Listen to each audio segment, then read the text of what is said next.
नमस्कार, मैं हूं आपके साथ गौरव राजेंद्र। बुलेटिन की शुरुआत करते हैं। लखनऊ में 86वें अखिल भारतीय पीठासीन अधिकारी सम्मेलन का भव्य शुभारंभ किया।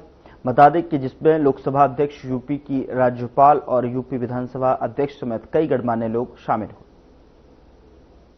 दिशा निर्देशन में उत्तर प्रदेश की सरकार चलती है और जिनकी सरकार के आज इस कार्यक्रम में उपस्थित देश में एक नया कीर्तिमान स्थापित करने के लिए पूरी दुनिया के कॉमनवेल्थ पार्लियामेंट्री कंट्रीज के अंतर्गत जिनका एक सम्मान के साथ नाम लिया जाता है, जो इनोवेशन के नाते से अपनी पहचान देश में नहीं दुनिया में बनाई है, जिनका संरक्षण, स्नेह और सहयोग और आशीर्वाद मुझे मिलता है। आज इस कार्यक्रम में उपस्थित माननीय लोकसभा अध्यक्ष आदरणीय श्री ओम बिरला जी का मैं हार्दिक स्वागत और अभिनंदन। अपने ज्ञान के लिए, अपनी योग्यता के लिए उनका जो प्रकाश पत्रकारिता के रूप में इस देश को मिला, आज देश में राज्यसभा के उप सभापति के नाते से जिनका मार्गदर्शन हम सबको मिलता है, ऐसे हम सबके लिए बहुत ही आदरणीय करता हूं। उत्तर प्रदेश विधानसभा के विधान परिषद के सम्मानित सभापति आदरणीय कुंवर मानवेंद्र सिंह जी का, जिनका एक बहुत बड़ा राजनीतिक इतिहास है, उनका मैं हार्दिक स्वागत और अभिनंदन करता हूं। इस कार्यक्रम में उपस्थित उत्तर प्रदेश की विधानसभा को जिन्होंने 2 बार सुशोभित किया, जिनका विधायी अनुभव से हम सब लोगों को सीखने को मिलता है। विशेष रूप से मैं इस बात को बड़े गर्व के साथ कहता हूं, मैंने बहुत कुछ सीखा उस शख्सियत से जो 2 बार इस कुर्सी के ऊपर बैठकर विधानसभा अध्यक्ष के रूप में जिसका मार्गदर्शन मिला, और आज नेता प्रतिपक्ष के रूप में आदरणीय माता प्रसाद जी पांडे जी का भी हार्दिक अभिनंदन स्वागत है। ये हम सबके लिए सौभाग्य की बात है। उत्तर प्रदेश को इस समय होस्ट करने की बात है 86वां अखिल भारतीय पीठासीन अधिकारी सम्मेलन। प्राय पूरे देश में हर स्टेट इसको चाहता है कि उनके स्टेट को ये मिले, और 15-20 साल बाद इसका नंबर आता है। उत्तर प्रदेश ने इसको 2015 में माननीय माता प्रसाद पांडे जी ने इसको होस्ट किया था, और उसके बाद अभी हमारा नंबर नहीं था। बहुत सारे हमारे सम्मानित अध्यक्ष, स्पीकर पूरे देश भर से बैठे हुए हैं। मैं उनके प्रति क्षमा के साथ ये बात कहना चाहता हूं कि मेरे आग्रह को माननीय लोकसभा स्पीकर साहब ने स्वीकार किया और हमारे आउट ऑफ टर्न ये अवसर दिया कि हम सारे स्पीकर का सम्मान करने का स्वागत करें। सभी माननीय पीठासीन अधिकारी, honourable speakers, honourable deputy speakers, honourable chairman, honourable deputy chairman और उनके साथ आए हुए सभी सचिव और सभी पूरे डेलीगेट्स का अपने हृदय से स्वागत और अभिनंदन करता हूं। उत्तर प्रदेश की एक विरासत बहुत आदिकाल से, उत्तर प्रदेश की संस्कृति, यहाँ के संस्कार, यहाँ का समर्पण, यहाँ की सेवा, यहाँ का संकल्प, यहाँ का सौंदर्य, ये सारी चीजें जिससे हम मिला लेते हैं तो उत्तर प्रदेश बनता है। उत्तर प्रदेश एक नए स्वरूप को, एडवांटेज यूपी को देखने के लिए जिस प्रकार से हमारे मुख्यमंत्री आदरणीय योगी आदित्यनाथ जी ने विगत 9 वर्षों के अंतर्गत काम किया है, उससे उत्तर प्रदेश का परसेप्शन बदला है, उत्तर प्रदेश की छवि बदली। 18वीं विधानसभा में इसमें सारे सदस्य 403 सदस्यों की जिसमें मैं बात करता हूं, तो ये योग्य सदस्य जिस समय राजनीतिक क्षेत्र के अंतर्गत मैं इस बात को कभी कभी मनोविरोध में भी कहता हूं, कभी कभी वास्तविकता भी कहता हूं कि राजनीति में हमेशा बहुत बड़े बड़े स्टॉलवर्ड्स हैं। आजादी के बाद से लेकर आज तक बहुत बड़े बड़े नेता हैं जिन्होंने देश के लिए समर्पण के साथ काम किया। राजनीतिक क्षेत्र में जिन्होंने देश को एक दिशा दी, चाहे वो किसी भी राजनीतिक दल हो, सभी राजनीतिक दलों से होगा। कोई भी ऐसा व्यक्ति नहीं है जो किसी राजनीतिक दल से काम, लेकिन उनके उस गौरव सभा के प्रतिपक्ष के नेता जो पूर्व के विधानसभा के अध्यक्ष भी रहे, माता प्रसाद पांडे जी, मैं आप सबका अभिनंदन करता हूं, स्वागत करता हूं। उत्तर प्रदेश की ये धरती आध्यात्मिक संस्कृति, स्वतंत्रता सेनानी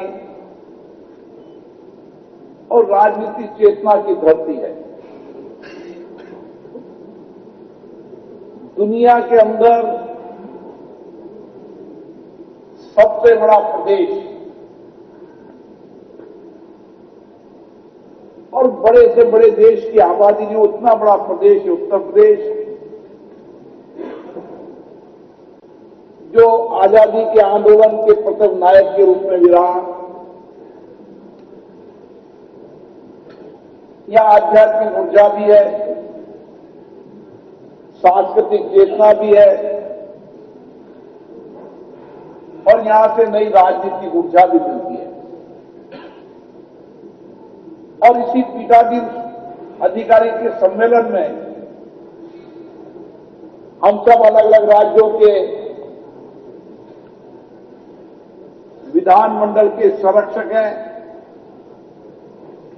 जिनकी जिम्मेदारी है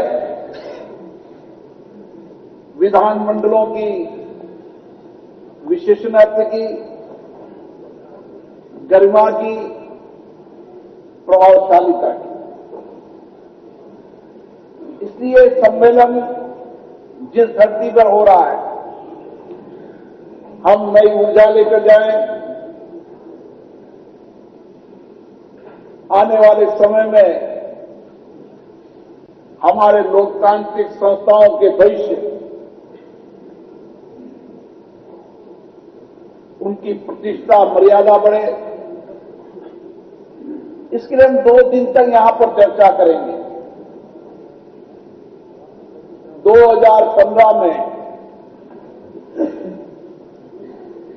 इसी विधानसभा में पीठासीन अधिकारियों के सम्मेलन में जो चर्चा हुई थी, संवाद हुई थी कि राज्य की विधानसभाओं में प्रौद्योगिकी का उपयोग किया जाए, उनको पेपरलेस विधानसभा बनाया जाए, विधानसभा की कार्रवाइयां लोकतांत्रिक संस्थाओं। यह मेरे लिए अत्यंत हर्ष और आत्मिक संतोष का विषय है कि अखिल भारतीय पीठासीन अधिकारियों सम्मेलन देश की सांस्कृतिक, ऐतिहासिक और लोकतांत्रिक चेतना से ओतप्रोत उत्तर प्रदेश की राजधानी लखनऊ में आयोजित हो रहे हैं। यह सम्मेलन भारतीय संसदीय परंपराओं की शुद्धता, मर्यादा और निरंतरता का जीवंत उत्सव है। लखनऊ जहां की फिजाओं में तहजीब की खुशबू है, जहां इतिहास पन्ने संस्कृति संवाद करते हैं, आज लोकतंत्र के मंथन का साक्षी बन रहा है। यही धरती है जिसने संवाद, समन्वय और सहमति की परंपरा को सदैव संजोया। ऐसे पावन परिवेश में यह सम्मेलन संसदीय आचरण की गरिमा को और अधिक ऊंचाइयों तक ले जाने का संकल्प व्यक्त करता है। पीठासीन अधिकारी सदन के संचालनकर्ता के साथ साथ लोकतंत्र की आत्मा के संरक्षक होते, उनकी निष्पक्षता, मर्यादा और विवेकी सदन को जन आकांक्षाओं का सशक्त मंच बनाती। यह सम्मेलन महानुभावों के आदान प्रदान, श्रेष्ठ परंपराओं के संरक्षण और नवाचारों के सूजन का सेतु बने, यही मेरी कामना है। संसदीय लोकतंत्र के विकास और सुदृढ़ीकरण में उत्तर प्रदेश की भूमिका सदैव विशिष्ट, प्रेरक और मार्गदर्शक रही। यह प्रदेश भारतीय संस्कृति, दर्शन और लोकतांत्रिक चेतना का जीवंत केंद्र है। प्राचीन इतिहास में जिसे मध्य देश कहा गया, वही उत्तर प्रदेश वैदिक संस्कृति, शोध और बोध की पुण्य भूमि के। उधर मुख्यमंत्री योगी आदित्यनाथ ने सोमवार सुबह जनता दर्शन किया। उन्होंने प्रदेश भर से आए हर फरियादी की समस्या सुनी, निराकरण के लिए अफसरों को निर्देश दिया और इस दौरान लखनऊ निवासी महिला सीमा ने मुख्यमंत्री से आर्थिक विपन्नता का जिक्र किया और पति द्वारा घर से निकाले जाने की शिकायत के साथ ही आग्रह किया कि उन्हें घर में रहने की जगह दिलाई जाए। इस पर मुख्यमंत्री ने पुलिस आयुक्त को तत्काल उचित कार्रवाई का निर्देश दिया। मुख्यमंत्री योगी आदित्यनाथ ने जनता दर्शन में अपने माता पिता के साथ आए सभी बच्चों को चॉकलेट दी और मन लगाकर पढ़ाई करने को कहा। जनता दर्शन में मुख्यमंत्री के समक्ष पुलिस, बिजली विभाग के साथ ही आर्थिक सहायता से जुड़े प्रकरण भी आए। मुख्यमंत्री ने सभी से मिलकर उनका प्रार्थना पत्र लिया और अधिकारियों को निर्देश दिया कि हर प्रकरण की जांच कराकर फरियादियों की समस्याओं को हल कराएं।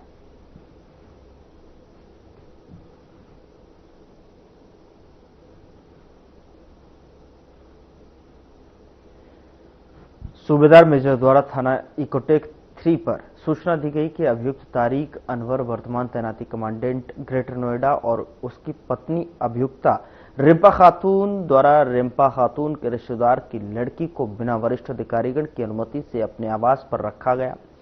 पीड़िता को वह अपने घरेलू कामकाज और बच्चों की देखभाल के लिए लाई थी और इनके द्वारा छोटी छोटी बातों पर पीड़िता को प्रताड़ित किए जाने लगा, मारपीट की जाने लगी, जिस कारण अस्पताल में उसका इलाज चल रहा है। और इस संबंध में थाना इकोटेक 3 पर मेजर सूबेदार के द्वारा दी गई तहरीर के आधार पर मुकदमा पंजीकृत किया गया।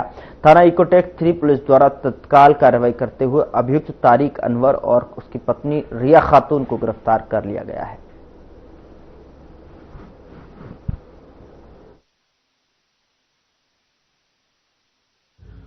थाना इकोटेक 3 पुलिस द्वारा कल एक मुकदमे में वांछित पति पत्नी को गिरफ्तार किया गया है।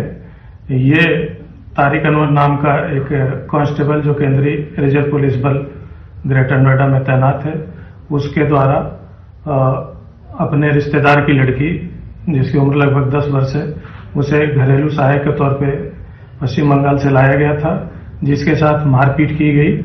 मारपीट के दौरान उसे गंभीर चोटें आई और अस्पताल में उसका इलाज चल रहा है। दिनांक 14/15 की रात में इनके द्वारा बच्ची के साथ मारपीट की गई थी, जिस पे सीआरपीएफ के सूबेदार मेजर द्वारा तहरीर दी गई और उसके पश्चात पुलिस द्वारा तत्काल अभियोग पंजीकृत कर कार्रवाई की गई।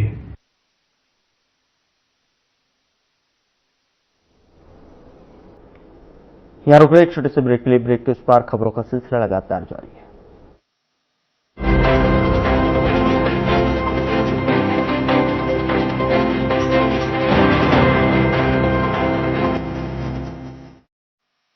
कुछ लोग खाते पीते तो बहुत बढ़िया है, पर फिर भी उनकी सेहत नहीं बनती। पिचके हुए गाल हैं, हड्डियां निकली हुई हैं, पैंटें ढीली हैं, कपड़े जचते नहीं, कोई पर्सनैलिटी नहीं। ऐसे लगता है इधर से खाए जा रहे हैं, उधर से निकले जा रहा है, क्योंकि उनका पाचन तंत्र खराब है। और जब तक के पाचन तंत्र दुरुस्त नहीं होगा, वो जितना मर्जी अच्छे से अच्छा खा ले, उनकी सेहत नहीं बन सकती। इसलिए हमारी संस्था सन्यासी आयुर्वेदा ने एक ऐसी दवा का निर्माण किया है जो कि आपके लिवर को, आपके पाचन तंत्र को दुरुस्त करने का काम करती है, ताकि आप जो भी खाएं उसका पूरे का पूरा निचोड़ आपके शरीर को लगे, आपकी भूख बढ़े, खाया पिया सही से लगे, नया खून बने, हड्डियों में जान आए, वजन बढ़े और आप मोटे तगड़े खूबसूरत पर्सनैलिटी के मालिक बन जाएं। सिर्फ 655 रुपए की पूरे 1 महीने की दवा होती है और आप इसे घर बैठे 01145454545 पर फोन करके दवा मंगवा सकते हैं।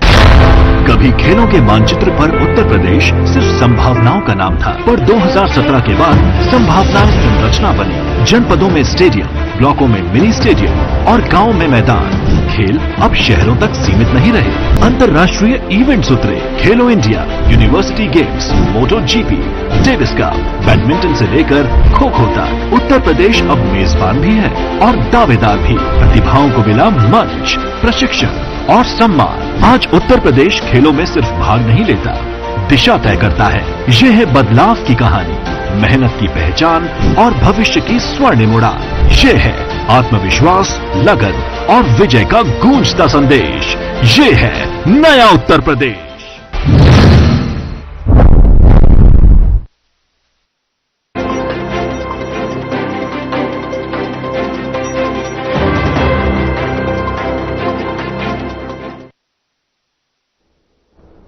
ब्रेक के बाद स्वागत है आपका। खबरों में आगे बढ़ते हैं। मुख्यमंत्री योगी आदित्यनाथ ने प्रधानमंत्री आवास योजना शहरी 2.0 के अंतर्गत 2 लाख लाभार्थियों के बैंक खातों में लगभग 2000 करोड़ रुपए की अनुदान राशि सीधे वितरित की और जौनपुर में प्रधानमंत्री आवास योजना शहरी 2.0 के तहत कुल 3069 आवास स्वीकृत किए गए। इन लाभार्थियों के खातों में प्रथम किस्त की धनराशि भेजी गई और साथ ही स्वीकृति आवासों के प्रमाण पत्र भी वितरित किए गए। अच्छा, ये बताइए कि अब आप ये बताइए कैसे लग रहा आपको मकान मिलने पर? खुशी है? तो ये प्रधानमंत्री जी को पत्र लिखेंगे इसके लिए हाँ, तो एक पत्र लिख करके प्रधानमंत्री जी को धन्यवाद जरूर भेजिए, ठीक है? बहुत बहुत धन्यवाद आपको। बहुत बहुत धन्यवाद माधुरी देवी जी। और अब अयोध्या से श्रीमती रमावती जी हैं और हमारे बीच केंद्रीय मंत्री महोदय भी जुड़े हुए हैं, आदरणीय मनोहर लाल खट्टर जी। आप भी यदि संवाद करना चाहें, माननीय मंत्री महोदय, आप भी संवाद करें।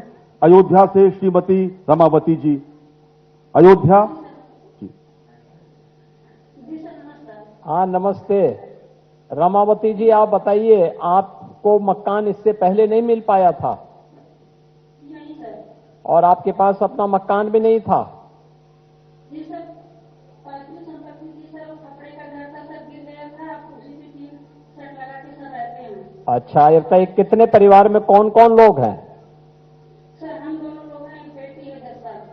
और सर और कोई नहीं है सर। और परिवार में आपके आदमी क्या काम करते हैं?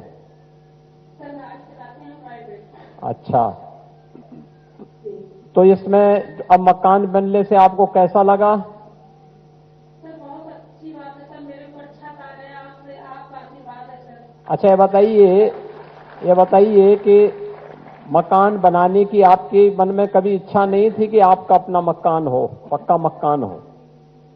जी सर, बहुत ही इच्छा थी सर। तो कुछ आज आपने पूरा कर दिया सर। ये इसके लिए देखिए, ये सभी कुछ हुआ है प्रधानमंत्री मोदी जी के आशीर्वाद से। एक पत्र जरूर लिखना मोदी जी को कि आपके कारण हमें मकान मिल गया है, इसके लिए हम आभार व्यक्त करते हैं। और ये पैसा जो जा रहा है, इस पैसे का उपयोग मकान बनाने के लिए ही करना, ठीक है ना? अरे सर, हम 3 सेट में रहते हैं सर, हम मकान ही बनाएंगे। हाँ, ऐसा ना हो कि इधर उधर कहीं खर्च कर दिए कोई। नहीं सर, ऐसा नहीं करेंगे। हाँ, अपने मर्द पर थोड़ा कंट्रोल रखना है।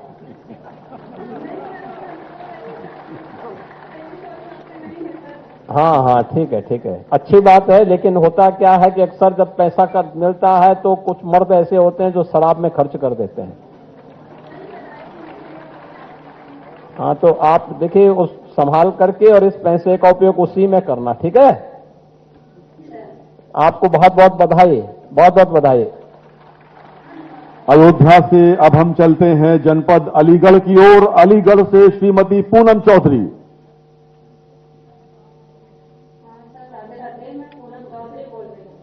हाँ, राधे राधे। पूनम चौधरी जी, आप ये बताइए, आपको आज आवास का लाभ मिला है, तो ये आवास इससे पहले आपके पास नहीं था? तो फिर कैसे रहती थी? अच्छा, अपने मम्मी पापा के पास ही रहती थी। तो अब इस मकान, ये आवास बनाने की इच्छा तो आपके मन में पहले रही होगी ना? काफी सालों से थी, और वो आपने योगी सर ने और मोदी सर ने कर दिया ये सपना पूरा। अच्छा बताइए, तो क्या मोदी सर को पत्र लिखेंगी इसके लिए धन्यवाद का? सर बिल्कुल लिखेंगे, जब सरबत उनकी वजह से हमारे सरबत छत्ता रहेगी तो हम क्यों नहीं लिखेंगे? हाँ, तो जरूर एक एक पत्र लिखिए कि देखिए, आवास में भी और ये 2.5 लाख रुपया मिल रहा है, उसमें से 1 लाख रुपए की पहली किस्त आज अभी थोड़ी देर में हम लोगों ने जारी की है। ये पैसा आपके सीधे खाते में आएगा और खाते के बाद इस पैसे का उपयोग करना। जैसे आप इसमें 75% पैसा खर्च कर देंगे, दूसरा किस्त फिर 1 लाख की आपके अकाउंट में आ जाएगी। अच्छा, बताइए पूनम जी, आपको किसी शासन की अन्य योजना का भी लाभ मिलता है? जी सर, 2 योजनाओं का मुझे लाभ मिलता है। क्या क्या? सर, एक आपका राशन मिलता है मुझे, और एक आपका वो गैस सिलेंडर। अच्छा, ये बताइए कि परिवार में और कौन कौन लोग हैं? सर हम 3 लोग हैं, एक मैं हूँ और 2 मेरे बच्चे हैं, एक मेरा बेटा है और एक बेटी है। और परिवार का आदमी? सर पति नहीं है। है नहीं? तो ये पेंशन नहीं मिलता आपको, निराश्रित महिला पेंशन? सर वो मेरी शादी बुलंदशहर में हुई थी, लेकिन मैं यहाँ पर मम्मी पापा के पास रह रही हूँ, तो मैंने आके अपने सारे कागज चेंज कराए सर। अब मुझे उसकी अप्लाई करूंगी। हाँ, ठीक है। चलिए आप उसको इन योजनाओं का लाभ लीजिए और इस मकान समय पे बनाइए, ठीक है? बधाई आपको। सर एक बात और कहनी थी आपको। हाँ बताइए। जब से आपकी ये मुख्यमंत्री योजना आपने चलाई है शहरों में, हाँ, जब से सर काफी बेकार वो काफी अच्छा लग रहा है कि ये जितने भी इधर उधर ठेली रेड़ी वगैरह लगाई जाती थी, सड़कें घेरी जाती थी। उधर प्रधानमंत्री नरेंद्र मोदी ने पश्चिम बंगाल के संगूर में कई प्रमुख विकास परियोजनाओं का शुभारंभ किया। इस दौरान उन्होंने कहा कि ये परियोजनाएं क्षेत्र में औद्योगिक विकास, रोजगार सृजन और बुनियादी ढांचे को मजबूत करेंगी और प्रधानमंत्री ने राज्य के समग्र विकास पर जोर दिया। पश्चिम बंगाल के राज्यपाल श्री आनंद बोस जी, केंद्रीय मंत्रिमंडल के मेरे सहयोगी सर्बानंद सोनोवाल जी, सुकांता मजुमदार जी, शांतनु ठाकुर जी, संसद में मेरे साथी सौमिक भट्टाचार्य जी, सौमित्र खान जी, पश्चिम बंगाल विधानसभा में विपक्ष के नेता शुभेंदु अधिकारी जी, अन्य जनप्रतिनिधिगण, देवी और सज्जनों, कल मैं मालदा में था और आज यहां हुगली में आप सभी के बीच आने का सौभाग्य मिला है। विकसित भारत के लिए पूर्वी भारत का विकास, इस लक्ष्य के साथ केंद्र सरकार निरंतर काम कर रही है। कल और आज के कार्यक्रम इसी संकल्प को और अधिक मजबूत करने वाले हैं। इस दौरान मुझे पश्चिम बंगाल से जुड़े विकास के सैकड़ों करोड़ रुपए के प्रोजेक्ट का शिलान्यास और लोकार्पण करने का अवसर मिला है। कल पश्चिम बंगाल से देश की पहली वंदे भारत स्लीपर ट्रेन प्रारंभ हुई है। बंगाल को करीब आधा दर्जन नई अमृत भारत एक्सप्रेस ट्रेनें भी मिली है। आज 3 और अमृत भारत एक्सप्रेस ट्रेनें शुरू हुई हैं। इनमें से एक ट्रेन तो मेरे संसदीय क्षेत्र काशी बनारस की बंगाल से कनेक्टिविटी को। फिलहाल बुलेटिन में इतना ही। नमस्कार।